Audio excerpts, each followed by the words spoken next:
Ano ang top 10 best, pinakamaganda para sa may PCOS? Number 1, leafy greens. Katulad ng spinach, malunggay at kale. Bakit? Dahil ito ay mayaman sa magnesium at antioxidant.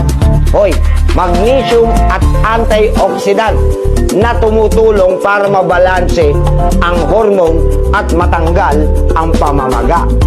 Okay? Number 2, fatty fish. Ano yan? Dahil may omega ito, omega 3, katulad ng salmon, sardines, and mackerel.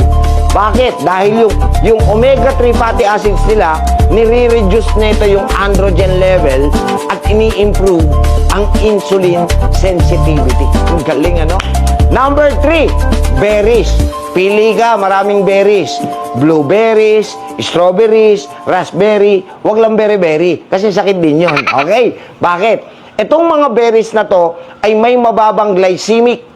Mababa ang glucose nito, ang sugar level nito, at mataas naman ang anti-inflammatory. So perfect ito pang snack na hindi tataas yung blood sugar, kasi pag mataas ang blood sugar mo, definitely hindi makatutulong ito sa iyong PCOS.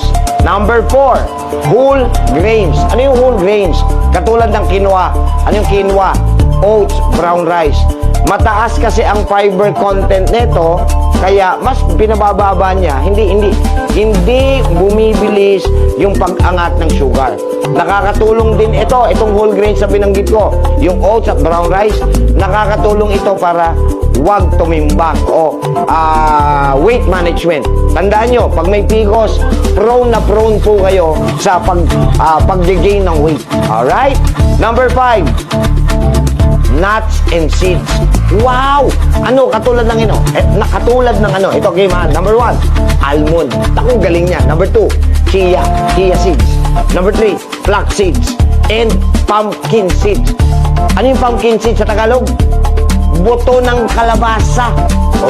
Ang Tagalog pala ng kalabasa, ang English pala, pumpkin. Tama? Ano yung squash? Kalabasa din. Okay, bakit ito? Magaganda itong nuts and seeds. Mataas sila sa healthy fats and fiber, plus meron silang laman na lignans at zinc na nakakatulong para i-regulate ang hormones. Okay, so yan yung 5. Number 6, avocado. Kaso nga lang seasonal to ha. Pero pag season ng avocado, make sure twice or once or twice in a week, timpla kang avocado. Napakataas nito sa non-saturated o monosaturated fats.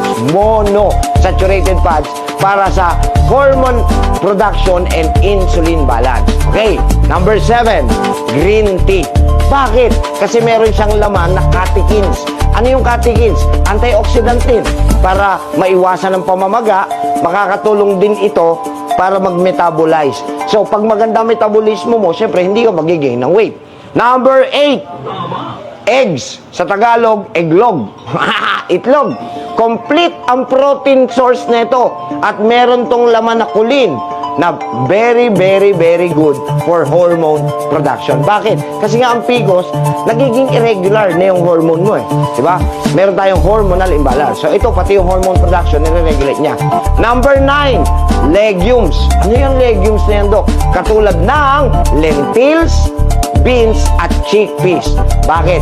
Mataas ang fiber nito, plant-based pa, at ito, maganda rin ito sa blood sugar regulation. Kung mapapansin nyo, bakit lagi kong binabanggit yung blood sugar tsaka glucose? Kasi pag mataas po ang sugar nyo, hindi makukorek ang PCOS.